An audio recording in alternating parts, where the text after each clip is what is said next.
વાત આગળ કરીએ ગાંધીધામની, જ્યાં ગાંધીધામ મહાનગરપાલિકાના પ્રથમ મેયરની જાહેરાત કરી દેવામાં આવી છે। દિવ્યાબેન નાથાણી ગાંધીધામ મનપાના મેયર બન્યા છે। હજુ સુધી નામો જે ચર્ચા કરવામાં આવી હતી, આજે આ નામોની જાહેરાત થઈ રહી છે। ગાંધીધામ મહાનગરપાલિકાના પ્રથમ મેયર દિવ્યાબેન નાથાણી બન્યા। દિવ્યાબેન નાથાણીએ પણ પોતાના પર જે જવાબદારી મળી છે તેને સુપેરે પાર પાડવાની વાત કરી છે।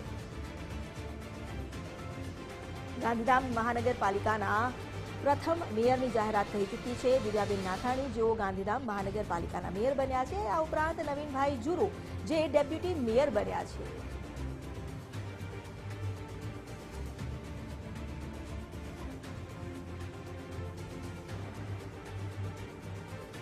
ગાંધીધામ મહાનગરપાલિકા માટે પણ પદાધિકારીઓના નામની જાહેરાત કરવામાં આવી રહી છે। નવીનભાઈ જુરુ જેઓ ડેપ્યુટી મેયર તરીકે તેમની નામનું જાહેર કરવામાં આવી છે। અમારી સાથે જોડાયા છે સંવાદદાતા કૌશિક છાયા। કૌશિક, ગાંધીધામ મહાનગરપાલિકા માટે પણ મેયર ડેપ્યુટી મેયરના નામની જાહેરાત કરી દેવામાં આવી છે। કોને કોને કયું પદ સોંપવામાં આવ્યું?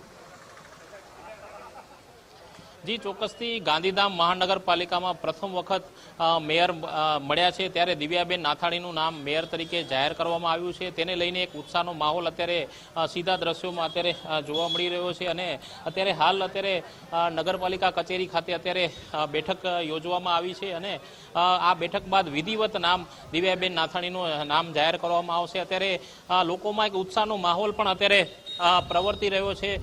ત્યારે ખાસ જે જોવા જઈએ તો અત્યારે પ્રથમ વખત મેયર બન્યા છે અને મેયરને લઈને એક માહોલ પણ અત્યારે પ્રવર્તી રહ્યો છે। તે સીધા દ્રશ્યો અત્યારે જોઈ શકાય છે। સાથે સાથે ઉપમેયર અને સ્ટેન્ડિંગ સમિતિના ચેરમેનની પણ વરણી કરવામાં આવી છે અને હાલ જોવા જઈએ તો પ્રથમ વખત જ્યારે મેયર મળ્યા છે ત્યારે ઉત્સાહ અત્યારે પ્રવર્તી રહ્યો છે। જી જી, આભાર આપનો જાણકારી આપવા માટે।